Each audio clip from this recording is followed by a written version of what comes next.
بسم اللہ الرحمن الرحیم۔ کسی شہر میں ایک حسین و جمیل تاجر تھا، خوبصورت تاجر تھا۔ وہ تجارت کیا کرتا تھا۔ ایک امیر کی لونڈی کی نگاہ اس کے اوپر پڑی اور اس لونڈی کے دل میں فسق و فجور آ گیا۔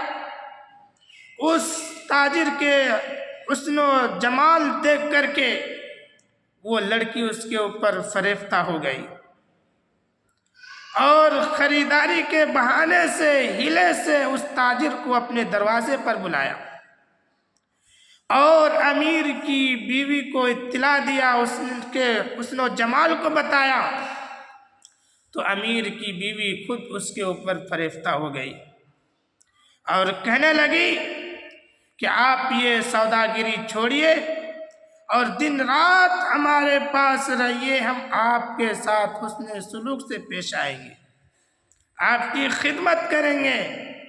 لیکن اس مرد صالح نے اس معصیت کو، دولت کو پسند نہ کیا اور انکار کر دیا رہنے سے۔ تو اس لونڈی نے کہا کہ اگر تم یہ دعوت خوشی سے قبول نہیں کرتے ہو تو پھر تمہیں اپنے جانوں سے ہاتھ دھونا پڑے گا۔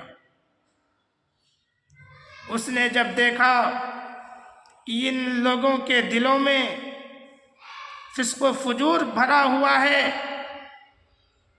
تو اس نے کہا کہ مجھے نماز پڑھنے دو۔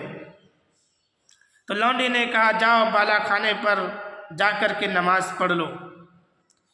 یہ مرد صالح اللہ والے بالا خانے پر جاتے ہیں، اطمینان کے ساتھ وضو کرتے ہیں، اطمینان کے ساتھ نماز پڑھتے ہیں اور اللہ رب العزت کے سامنے گریہ وزاری کرتے ہیں کہ یا اللہ مجھے اس دولت اور معیشت سے بچا لیجئے۔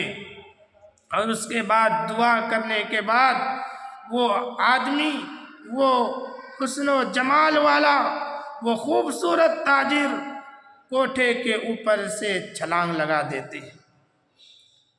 اللہ رب العزت نے حضرت جبرائیل علیہ السلام کو بھیجا کہ اس کو پکڑ کر کے زمین پر اتار دو۔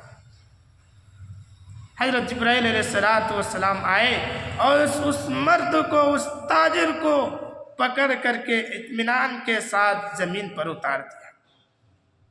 جو اللہ سے ڈرتے ہیں، گناہوں سے بچتے ہیں تو اللہ تبارک و تعالی اس کی ایسی مدد فرماتے ہیں۔